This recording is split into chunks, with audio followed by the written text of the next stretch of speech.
Հորիզոնի գլխավոր թողարկումն է, բարև ձեզ։ Շարունակվել են Ալբանիայում գտնվող Հայաստանի վարչապետի հանդիպումները օտարերկրյա գործընկերների հետ։ Այդ բոլոր հանդիպումների առանցքում են եղել հայ-ադրբեջանական բանակցությունները։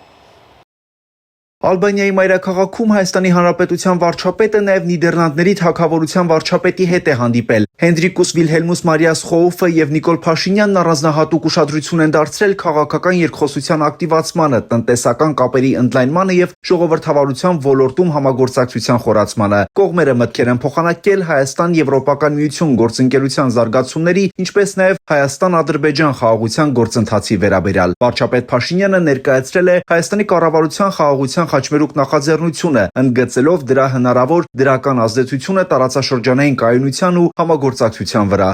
Տիրանայում նաև Հայաստանի եւ Ֆրանսիայի ղեկավարների հանդիպումն է կայացել։ Մասնավորապես կարևորվել է Հայաստան-Ադրբեջան խաղաղության համաձայնագրի ստորագրումը եւ այդ ուղղությամբ շարունակական եւ հետեւողական քայլերի իրականացումը։ Նախագահ Մակրոնն ընդգծել է Ֆրանսիայի հաստատակամ աջակցությունը խաղաղ գործընթացին, նշելով, որ կայունությունն ու անվտանգությունը Հարավային Կովկասում կենսական նշանակություն ունեն ընդհանուր տարածաշրջանային համագործակցության համար։ Հանդիպման ընթացքում մտքեր են փոխանակվել նաև Հայաստան-Եվրոպական միություն հարաբերությունների հետագա խորացման, ինչպես նաև մեր երկրում ժողովրդավարական բարեփոխումների օրակարգի առաջմղման վերաբերյալ։ Հայ-ադրբեջանական թեման չի շրջանցվել նաև Չեխիայի պաշտոնակցի հետ զրույցում։ Բացի դա, Նիկոլ Փաշինյանը եւ Պետր Ֆիալան կարևորել են Հայաստանի ու Չեխիայի միջև քաղաքական երկխոսության շարունակականության ապահովումը, ինչպես նաև տնտեսական համագործակցության խորացումը։ Բելգիայի հետ հարաբերությունների խորացման կարևորությունն էլ այդ երկրի վարչապետի հետ է քննարկվել։ Այս համատեքստում երկու երկրների վարչապետները կարևորել են բարձր մակարդակի ակտիվ շփումների եւ շարունակական երկխոսության պահպանումը։ Քննարկվել են Հայաստան-Եվրոպական միություն համագործակցության ամրապնդման քայլերը։ Բելգիայի վարչապետ Բարտ դը Վևերը վերահաստատել է իր երկրի աջակցությունը Հայաստան-Եվրամիություն հարաբերությունների զարգացման գործընթացին։ Հիշեցնենք, որ Եվրոպական քաղաքական համայնքի 6-րդ գագաթնաժողովի շրջանակում տեղի էր ունեցել նաև Հայաստանի վարչապետի եւ Ադրբեջանի նախագահի հանդիպումը։ Երկուստեք կարևորվել է Հայաստան-Ադրբեջան խաղաղության համաձայնագրի տեքստի համաձայնեցումը։ Կողմերը քննարկել են ընթացիկ վիճակը եւ կարևորել ստորագրման ուղղությամբ գործընթացի շարունակականությունը։ Երկկողմ այս հանդիպումներից բացի Նիկոլ Փաշինյանը Տիրանայում ընթացող Եվրոպական քաղաքական համայնքի 6-րդ գագաթնաժողովի շրջանակում մասնակցել է նաև ապահովելով Եվրոպայի անվտանգությունը եւ ամրապնդելով ժողովրդավարական դիմադրողականությունը թեմայով քննարկմանը։ Այն անցկացվել է փակ ձևաչափով։ Քննարկմանը մասնակցել են նաև Մեծ Բրիտանիայի, Շվեդիայի, Էստոնիայի, Վրաստանի, Լյուքսեմբուրգի, Լեհաստանի եւ Սլովակիայի վարչապետները, Հունաստանի նախագահը, ինչպես նաև ԵԱՀԿ գլխավոր քարտուղարը։ Շանթ հեռուստաընկերություն, Հորիզոն։ Անվտանգության խորհրդի քարտուղար Արմեն Գրիգորյանը Թեհրանում հանդիպել է Իրանի արտաքին գործերի նախարար Աբբաս Արաղչիի հետ։ Գրիգորյանը ներկայացրել է Հայաստանի եւ Ադրբեջանի միջև հարաբերությունների կարգավորման գործընթացի վերջին զարգացումները եւ Հայաստանի կառավարության կողմից իրականացվող ջանքերը։ Վերոնշյալի համատեքստում կողմերը կարևորել են խաղաղության պայմանագրի ստորագրումը։ Աբբաս Արաղչին ընդգծել է Իրանի հստակ դիրքորոշումը եւ աջակցությունը Հայաստանի տարածքային ամբողջականությանը եւ ինքնիշխանության անձեռնմխելիությանը։ Անդրադարձ է կատարվել տարածաշրջանային անվտանգային իրավիճակին եւ ընդգծվել կայուն ու հարատև խաղաղություն ունենալու անհրաժեշտությունը։ Կենսաբազմազանության միջազգային օրվան ընթառաջ վարչապետ Նիկոլ Փաշինյանը հանդես է եկել ուղերձով, որը հրապարակվել է Կենսաբազմազանության կոնվենցիայի քարտուղարության պաշտոնական կայքում։ Հարգելի տիկնայք եւ պարոնայք, Հայաստանի Հանրապետության կառավարության անունից ջերմորեն ողջունում եմ ձեզ 2025 թվականի կենսաբազմազանության միջազգային օրվա այս հաճելի առիթով։ Կարևոր է խորհրդացել կենսաբազմազանության եւ բնական միջավայրի առջեւ ծառացած հրատապ մարտահրավերների մասին, որոնք էկոհամակարգային ծառայությունների մատակարարներ են եւ կարևորագույն նշանակություն ունեն մարդկության գոյատևման համար։ Այս տարվա բնության հետ ներդաշնակություն եւ կայուն զարգացում կարգախոսն ընդգծում է կենսաբազմազանության կորստի կասեցման եւ շրջադարձման մեր համատեղ հանձնառությունը, որպես կայուն զարգացման հիմնական նախապայման եւ վերականգնելու սերունդների միջև տնտեսական, սոցիալական եւ բնապահպանական կարիքների արդար հավասարակշռությունը։ Հայաստանը բարձր է գնահատում կենսաբանական բազմազանության մասին ՄԱԿ-ի կոնվենցիայի դրա արձանագրությունների եւ Կունմինգ Մոնրեալի կենսաբազմազանության գլոբալ շրջանակին կենսական դերը, որպես կենսաբազմազանության պահպանման, շրջակա միջավայրի կայուն օգտագործման եւ օգուտների արդարացի բաշխման մեր գլոբալ ջանքերի անկյունակարեր։ Բնիկ ժողովուրդների եւ տեղական համայնքների երիտասարդության, կանանց, քաղաքացիական հասարակության քաղաքացիական եւ ակադեմիական աշխարհի լիարժեք, ակտիվ եւ իմաստալից ներգրավվածությամբ։ Որպես 2026 թվականին Երևանում կայանալի կենսաբազմազանության COP17-ի հյուրընկալող եւ նախագահող երկիր, Հայաստանը հույս ունի նպաստել կոնվենցիաների, դրանց արձանագրությունների եւ գլոբալ շրջանակի նպատակների առաջխաղացմանը։ Մենք պատրաստ ենք COP17-ի ընթացքում խթանել ներառական եւ արդյունքի վրա կենտրոնացած բազմակողմանի երկխոսությունը կառավարությունների եւ ոչ կառավարական շահագրգիռ կողմերի միջև կենսաբազմազանության առջև ծառացած հրատապ մարտահրավերների եւ արդյունավետ գլոբալ գործողությունների վերաբերյալ։ Մենք վստահ ենք, որ միասին կարող ենք էական ներդրում ունենալ կենսաբազմազանության պաշտպանության ուղղված համաշխարհային ջանքերում մեր մոլորակի համար համատեղ պատասխանատվության ոգով։ Ուկրաինայում հակամարտությունը չի կարող լուծվել ռազմական ճանապարհով, հայտարարել է Թուրքիայի նախագահը։ Ռեջեփ Թայիպ Էրդողանը նշել է, որ Անկարան ջանքեր կգործադրի Ռուսաստանի եւ Ուկրաինայի միջև բանակցությունները շարունակելու ուղղությամբ։ Միջազգային անցուդարձի մյուս նորությունները տեսաշարում։ Ուկրաինայի եւ Ռուսաստանի նախագահների հանդիպումը հնարավոր է, եթե երկու երկրների պատվիրակությունները հասնեն որոշակի համաձայնությունների, հայտարարել է Կրեմլի խոսնակը։ Դմիտրի Պեսկովը նշել է, որ Մոսկվայի համար կարևոր է, թե Ռուսաստանի եւ Ուկրաինայի պատվիրակությունների միջև համաձայնությունների ձեռքբերման դեպքում Կիևից ով է ստորագրելու փաստաթղթերը։ Պայմանավորվել ենք փոխանակվել հրադադարի պայմանների ցանկերով, աշխատանքը շարունակվում է, ռուսական կողմը կպատրաստի եւ ուկրաինական կողմին կփոխանցի հրադադարի պայմանների ցանկ։ Հավանաբար չարժե հայտարարել, թե կոնկրետ ինչ կլինի այնտեղ։ Բանակցությունները դեռ շարունակվում են եւ պետք է անցկացվեն փակ դռների հետևում։ Պեսկովը հայտարարել է, որ Ուկրաինայի հետ բանակցություններում ռուսական պատվիրակության կազմի հնարավոր փոփոխության մասին խոսք չկա։ Ստամբուլում տեղի ունեցած ռուս-ուկրաինական բանակցություններում Մոսկվայի պատվիրակության ղեկավար Ռուսաստանի նախագահի օգնական Վլադիմիր Մեդինսկին հայտարարել է, որ ռուսները միշտ ստանում են այն, ինչ իրենց է պատկանում։ Նա նշել է, որ հաջորդ բանակցությունների ընթացքում Ռուսաստանը եւ Ուկրաինան կարող են ընդհանուր հայտարարի գալ հրադադարի մեխանիզմների ըմբռնման հարցում։ Մեկնաբանելով հրադադար հաստատելու Կիևի առաջարկը, նա ասել է, որ խաղաղության բանակցություններից առաջ հրադադար պահանջողներն ուղղակի պատմություն չգիտեն։ Ռազմական գործողությունները միշտ ուղեկցվել են բանակցություններով, ասել է նա։ Ուկրաինական կողմն անդրադառնալով բանակցություններին նշել է, որ ռուսական պատվիրակությունը մի շարք պահանջներ է ներկայացրել, որոնք անընդունելի են Կիևի համար։ Ուկրաինայի արտաքին գործերի նախարարության խոսնակն ասել է, որ Կիևը պետք է մանրամասն ուսումնասիրի ստացված փաստաթղթերը դրանք գնահատելու համար։ Գեորգի Տիխիի խոսքերով ուկրաինական պատվիրակությունը Թուրքիայում հիանալի աշխատանք է կատարել։ Գերատեսչությունից հիշեցրել են, որ բանակցությունների արդյունքում հնարավոր է եղել պայմանավորվել գերիների մասշտաբային փոխանակման մասին, հազարի դիմաց ձևաչափով։ Միացյալ Նահանգների նախագահ Դոնալդ Թրամփը Fox News-ին տված հարցազրույցում խոսել է ռուս-ուկրաինական հակամարտության մասին։ Նա հրաժարվել է Ռուսաստանի նախագահ Վլադիմիր Պուտինին անվանել խաղաղության խոչընդոտ Մոսկվայի եւ Կիևի միջև։ Փոխարենը կրկին հայտարարել է, որ Ուկրաինայի նախագահը չունի հաղթաթղթեր հակամարտության կարգավորման բանակցային դիրքորոշման մեջ։ Ես շատ ծանր խոսակցություն եմ ունեցել Զելենսկիի հետ, քանի որ ինձ դուր չեկավ նրա ասածները։ Ես միշտ ասել եմ, որ նա հաղթաթուղթ չունի եւ իրոք նա չունի։ Սպիտակ տան ղեկավարը նաև նշել է, որ Ռուսաստանի նախագահը հոգնել է պատերազմից։ Եթե Պուտինն իր տանկերով ցեխի մեջ չխրվեր, նրանք Կիևում կլինեին մոտ 5 ժամից։ Պուտինը հոգնել է պատերազմից, թեև փորձում է հակառակը ցույց տալ։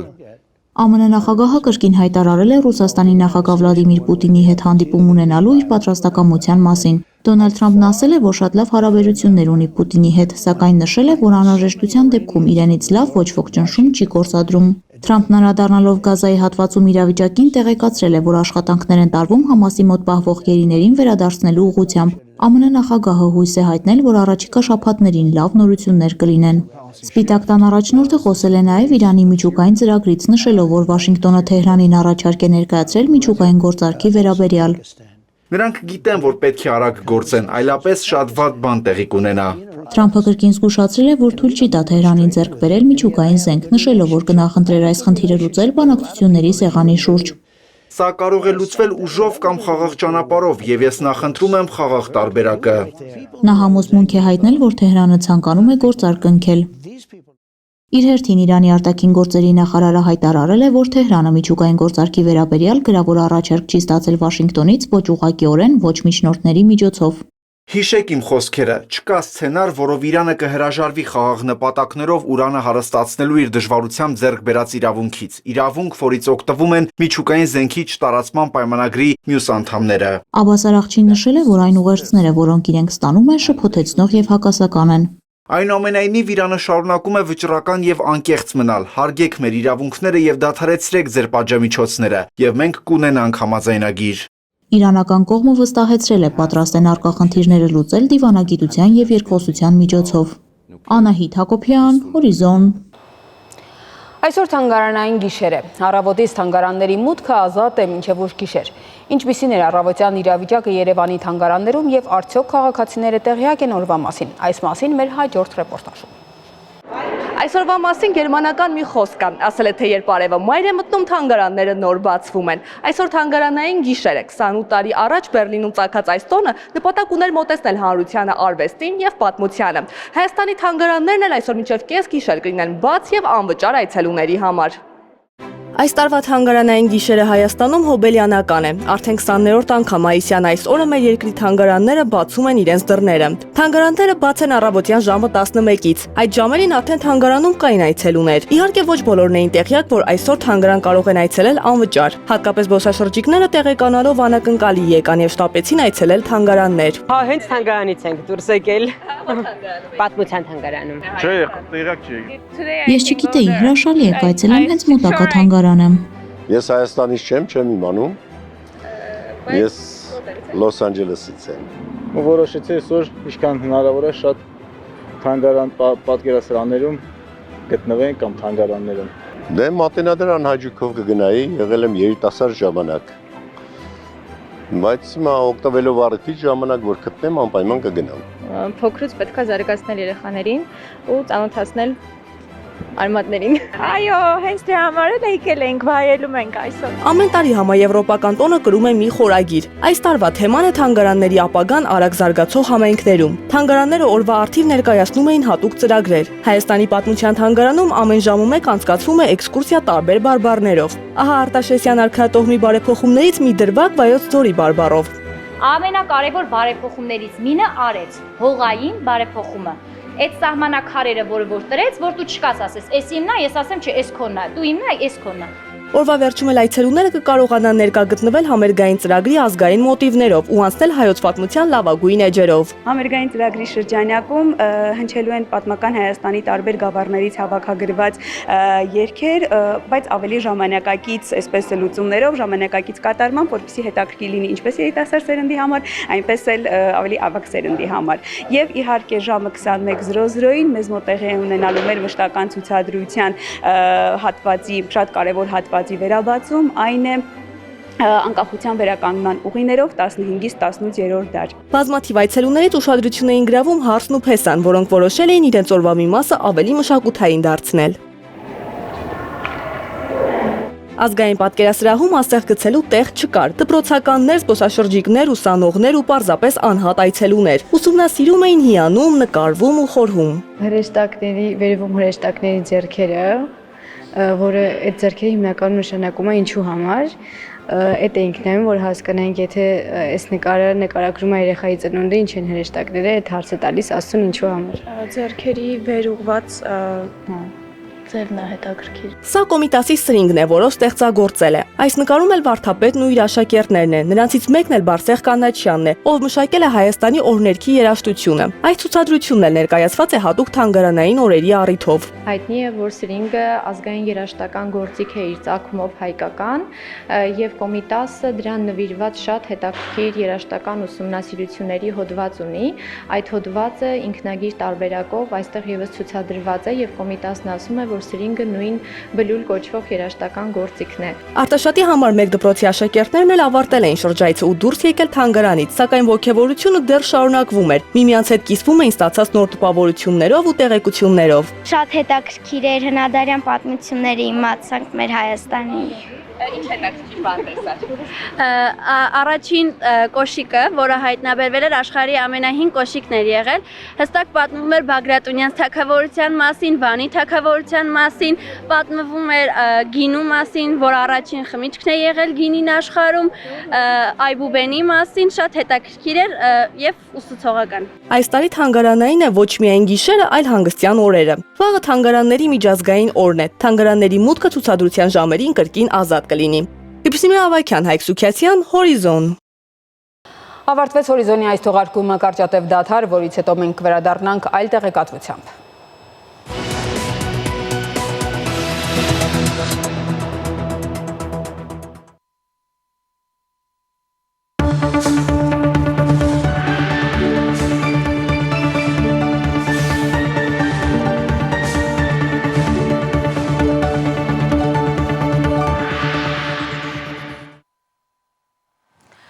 Եթերում հեռանկարն է։ Երեկ Տիրանայում Հայաստանի վարչապետը շփումներ ունեցավ Թուրքիայի եւ Ադրբեջանի նախագահների հետ։ Սա առաջին անգամ էր այն պահից ի վեր, երբ երկու կողմերը հայտարարեցին, որ տեքստը վերջնականացված է, սակայն Ադրբեջանը նոր պահանջներ է դնում։ Վարչապետի այդ հանդիպումները տեղի ունեցան Եվրոպական քաղաքական համայնքի գագաթնաժողովի շրջանակներում։ Այս ու այլ հարցեր կքննարկենք անվտանգության եւ ռազմական հարցերով փորձագետ Հրաչյա Արզումանյանի հետ։ Շնորհակալություն, պարոն Արզումանյան, մեր հրավերը ընդունելու համար։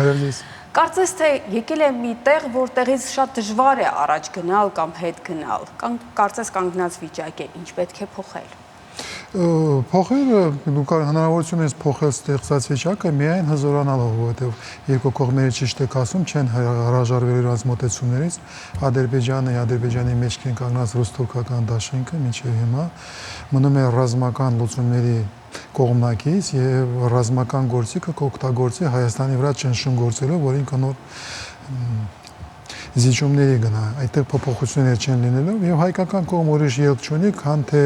հզորանալ, փոխել բանակը, փոխել տնտեսությունը, փոխել Հայաստանը, ուրիշ ելք չունենք։ Մենք հիմա խոսում ենք խնդիրների մասին, որոնք այդքան էլ հեշտ չէ անմիջապես փոխել կամ ինչպես փոխելը, եւ այդ թեմաները մենք քննարկել ենք բազմաթիվ անգամներ։ Կան ուղենիշներ, որոնք հիմա դուք տեսնում եք, որ ահա, օրինակ 5 տարի առաջ դրանք չկային, հիմա արդեն կան եւ պետք է այդ ուղղությամբ գնալ։ Ցավոք սարդե չեմ տեսնում, հայկական կողմը դեռ պատրաստ չի, իշխանությունները պատրաստ չեն հասկանալ, որ վիճակը այսպես է, որ Ադրբեջանը չի հետ կանգնելու իր մոտեցումներից Թուրքիայի հետ, ոչ մի բան չի փոխվելու եւ դու միայն պատասխան արձագանք այ քաղաքականության ռազմավարության, որը իրականացնում է Թուրքիան Ադրբեջանի հետ միասին, Ռուսաստանի աջակցությամբ ոչ այդքան հզոր, որովհետև Ռուսաստանը զբաղված է Ուկրաինայով, դրա համար այդ հնարավորությունները չունի։ Բայց դու կանգնած ես նրա առջև, որ պիտի հասկանաս, որ ճակետներում մարտավարական լուծումներ չկան, կարճաժամկետ լուծումներ չկան։ Եթե դու կանգնած ես անհրաժեշտության գնալ ռազմավարական եւ խորքային փոփոխությունների, դու վերջո պիտի անես այն, դու ինչը խոստացել ես հայ ժողովրդին 2018 թվականին, անել հեղափոխություն առանցքակետներով գնալ խորքային փոփոխություններին կամ հասկանալ, որ քո ժամանակը, իշխանությունների ժամանակը, իշխանությունները լինելու վերջացել են։ Պիտի գան նոր թիմեր, նոր մոտեցումներ, որոնք կդան լուծումներ, եւ այդ լուծումները նորից եմ կրկնելու, լինեն խորքային եւ հեղափոխական։ Մենք այդ ճոխությունը մարտավարական փոքր փոփոխություններ կորցրել ենք 7 տարվա ընթացքում եւ 30 տարվա ընթացքում ցավոք սրտի։ Հիմա դուք այդ խնդիրները, որ նշում եք, ավելի շատ արտաքին խնդիրների հետ են կապված, թե ներքին խնդիրներ են եւ որտեղ պետք է ավելի շատ աշխատել։ Եվ այստեղ ցավոք սրտի մենք նորից կորցրել ենք հնարավորությունները։ Մինչև 2018 թվականը, մինչև 2020 թվականը մենք կարող ենք տարանջատել արտաքին սպառնալիքները եւ արտաքին անվտանգության միջավայրը, ներքաղաքական կյանքը, ներքաղաքական խնդիրները։ 2025 թվականը եւ մոտիկա 5 տարին այնպես է ձևավորվում անվտանգության միջազգային անվտանգության միջավայրը, դու չես կարողանում տարանջատել այդ process-ները։ Այդ հաջորդ մոտեցումն է սկզբունքն, որը մենք պիտի հասկանանք որպես ազգ, որը ունի պետություն։ Այսօր անվտանգության միջավայրում դու չես կարող տարանջատել ներքին խնդիրները, արտաքին խնդիրներից եւ սպառնալիքներից, եւ դու ստիպված ես լինելու զուգահեռ լուծել երկու խնդիրները, որ ընդհանուր խնդրեմ են կազմում։ То есть այն իշխանությունները, որը մենք ունենանք 2026 թվականին, հույս ունեմ այդքան հանգիստ կհասնենք դրան առած փոփոխությունների, անսպասելի փոփոխությունների, պետք է հասկանան, որ դու չես կարողանալ տարանջատես Հայաստանի ներքին խնդիրները, անհրաժեշտությունը կառուցել փաստորեն նոր պետություն, լրիվ ուրիշ մոտեցումների վրա, սկզբունքների վրա, որը պիտի հիմնված լինի ոչ օլիգարխիկ համակարգի վրա, օլիգարխիկ տնտեսության վրա,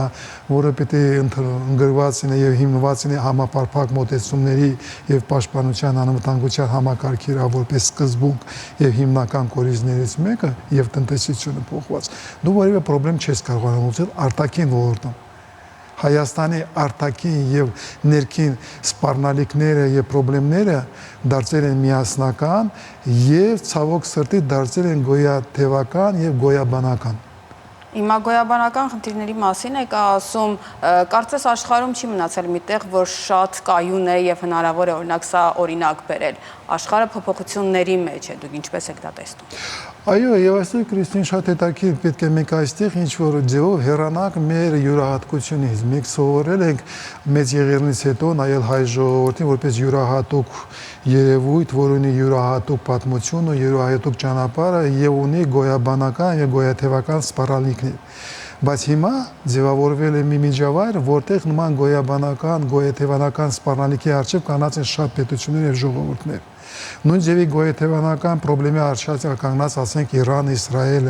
Իսրայելը արաբական երկրների հետ Իրանի դեմ նույն ձևի գոյաբանական եւ գոյաթևանական սպառնալիքների եւ պատերազմի մեջ է։ Կարելի է հիշել Կորեային, Հարավային եւ Հյուսիսային Կորեան, որտեղ Հյուսիսային Կորեան նույն ձևի դնում է խնդիր ոչնչացնել Հարավային Կորեան։ Ուկրաինական, ռուս-ուկրաինական պատերազմը, որտեղ Ռուսաստանը նայում է լուծման որպես լուծում, միայն ուկրաինական ժողովրդի ազգի եւ պետության ոչնչացումը։ Մենք պետք է հասկանանք, որ նման մոտեցումը դարձել է ճակատներում սովորական եւ աշխարհը կտրուկ փոխվել է։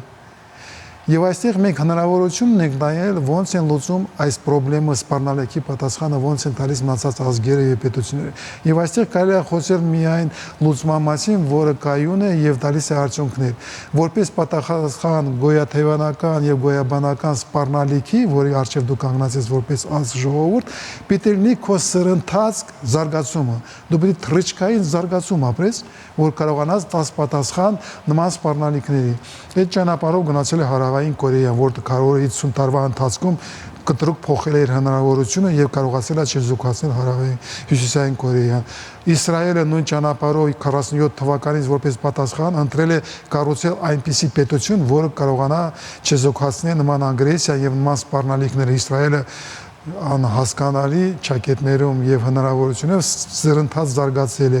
Ուկրաինան այսօր ստիպված է գնալ այդ ճանապարհով եւ ռազմական ուժերը Ուկրաինայում այսօր ամենասփորձված ինովացիոն զինված ուժերն են, որը կիրառում են լուծումներ, որը ոչ մեկը չէր պատկերացնում, բայց ուկրաինական ժողովուրդը ստիպված է դրան գնալ եւ ինքը որպես պատասխան ընտրում է զրընթաց զարգացումը։ Եվ մենք պետք է հասկանանք, որ եթե ուզում եք կառուցենք եւ ունենանք Հայաստան, պաշտպանենք Հայաստանը, այն խոր փոսի մեջ, որը մենք գտնվել ենք հիմա այսօր 30 տարվա հետ սովետական Հայաստանի մեջ, միայն լուծումը կարող է լինել սրընթաց զարգացումը։ Սրընթաց զարգացումը տնտեսության մեջ, անվտանգության ոլորտը, պետական ոլորտը, քաղաքական համակարգի փոփոխությունները։ Մենք կամ ընտրում ենք այդ սրընթաց լուծումները, կամ շատ դժվար է լինելու գոյատևել եւ ապացուցել եւ պաշտպանել ինչու հայ ազգը պիտի 21 դարում երրորդ հազարամյակում ունենալ պետություն։ Ուրիշ լուծում չկա, միայն սրընթաց զարգացումը։ Եվ իմ կարծիքով այն ուժերը, որը մտադիր են վերցնել իշխանությունը իրանց ույսերին եւ վերցնել այդ պատասխանատվությունը հին քաղաքակրթության, ազգի, պետության զարգացումը 21 դարում, պետք է դա հաշվի առնեն։ Հիմա մենք այնպեսի ժամանակահատվածում ենք, որ երբեմն վտանգները անտեսանելի են, հիբրիդային են սպառնալիքները եւ հստակ պարտվողներ եւ հստակ հաղթողներ կարծես չկան, եթե դա օրինակ պատերազմական կոնկրետ գործողություններ չեն։ Ուկրաինայի պարագայում անվերջ զգվող հյուծիչ պատերազմ է։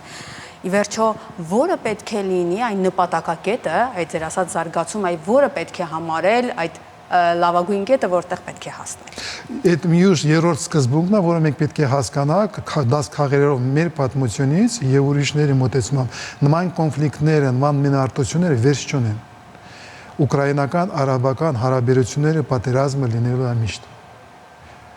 Հայաստանի պատերազմը Ռուսաստանի եւ Թուրքիայի կայսրությունների դեմ լինելու է ընդմիշտ։ Մենք 3 դար չեք ուզում այդ դասերը քաղենք, բայց տեսնում ենք Կորեայում դա լինելու է ընդմիշտ, մինչև չհասնեն այնտեղ ավելի լուծումը շատ հեշտ է կարող հնարավոր է որ հասնեն լուծման, բայց չեմ տեսնում մոտիկա ժամանակներում։ Բայց նորից կրկնեմ, պետք է հասկանալ նման մանրամասնությունները գոյաթևանական եւ գոնաբանական երկարաժամկետ են եւ վերջ չունեն։ Եվ նորից եմ կրկնում, քո պատասխանը կարող է լինի միայն ու միայն հզորանալ։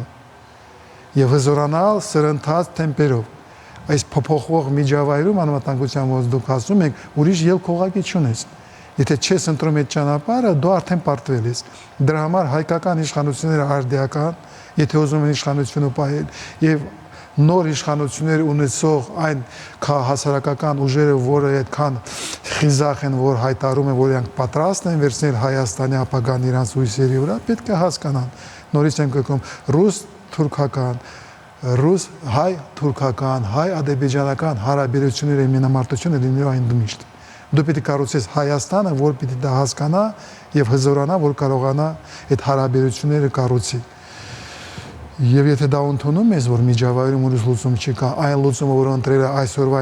իշխանությունները հույս ունենալով, որ կարողանա կապիտուլյացիայի ճանապարհով համաձայնելով ամեն զիջումների, որը իրանք քեզ պարտադրում է ագրեսորը հասնել խաղաղության, այդ լուծումը չկա։ Այդ խաղաղություն չի, փաստորեն, դա պատերազմի